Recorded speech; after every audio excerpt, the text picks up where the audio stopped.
aga ausal ei ole midagi karta. No selle sama numbrituvastuse puhul öeldi, et aga mis te kardate, me teeme ju seda tegelikult parema liikluse huvides. Aga see lause, ausal pole midagi karta, see lause tuleks ära keelata.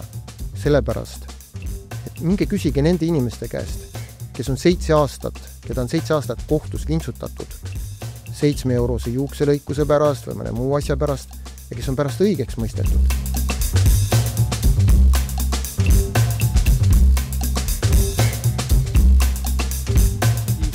Räägime korraks siin veel mõnest teemast, mis väga on põhimõtteline ja mis inimesi võib väga huvitada. On üks näiteks Venemaa piirileping. Nimelt piirilepingus Venemaaga sõnastasid siis sina preambulis viite Tartu rahule. Usud sa tõesti, et me saame need oma Narva-tagused maad kunagi kätte Venemaalt? See põhjus, miks ma õiguskantslerina palusin Riigikogul sinna Eesti-Vene piirilepingu preambulisse see lisada, ei ole mitte seotud sellega, et kas me saame selle tagasi või mitte. Aga kuna see on meie põhiseaduse osa, siis me ei tohiks seda häbeneda. Meie põhiseadus on see kirjas, aga see ei tähenda seda, et me hakkame Venemaaga nagu võitlema selle ala pärast. Aga see on osa Eesti riigi nii-öelda sünnitunnistusest, milleks Tartu rahu oli ja sellele peab julgema viidata. Kas see piirileping kunagi sõlmitakse või mitte, ei tea, aga seda piirilepingut ei ole praegu ja mis sellest siis halvem on? Ja kas piirilepingu olemasolu tagaks meie julgeoleku? Ütle sina. Vaevalt. Venemaad ei ole ju ükski leping takistanud erinevaid sõdasid alustamast. No, sellisel juhul kogu see juriidika on ju lõpuks ka nagu mäng.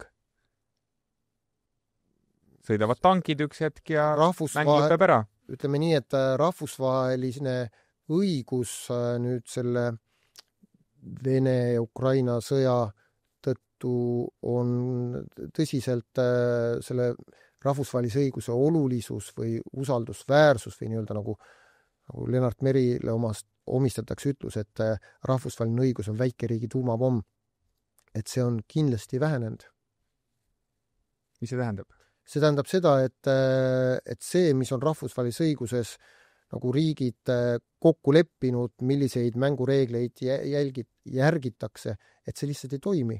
See oleks nagu jalgpall, kus mingil hetkel vastasvõistkond või üks võistkond hakkab lisaks pallile mängima meest ja lisaks palli mängima ka käega, et olukorras, kus tegelikult reeglid ütlevad ühte. Et siit võib-olla, kui me läheme jälle kultuuriliste küsimuste juurde, siis ma toongi nagu ühe viite, mis tegelikult iseloomustab ka natuke, mingis mõttes on demokraatia küsimusega seotud, on see Eesti Jalgpalliliidu presidendi valimine. Ma ei salga, et sul on Klaavani särk tegelikult tipsu all. No täpselt, et mul on Klaavani särk tegelikult olemas ja selles mõttes ma olen oma nii-öelda mu seisukoht on sellest tulenevalt teada, aga miks mina sellesse protsessi läksin? Lihtsalt ma ei usu mitte kunagi, et on olemas asendamatuid juhte. Kui me paneme selle sama konstruktsiooni nagu Eestisse, kas meil on asendamatuid juhte? Ungaris on asendamatu juht, jutumärkides. Võib-olla Slovakkias Fico saab olema ka asendamatu juht. Ja kuidas me, kui seda projitseerida nii-öelda nagu riiki või demokraatiasse, siis see on asi, mis võiks vähemalt panna meid nagu mõtlema, kui mitte muretsema. Venemaa juurde tagasi, üldse ütleme sõjaohu juurde tagasi. Mis saaks olla sinu ja teiste tippadvokaatide roll, et hoida Eesti kaitstuna?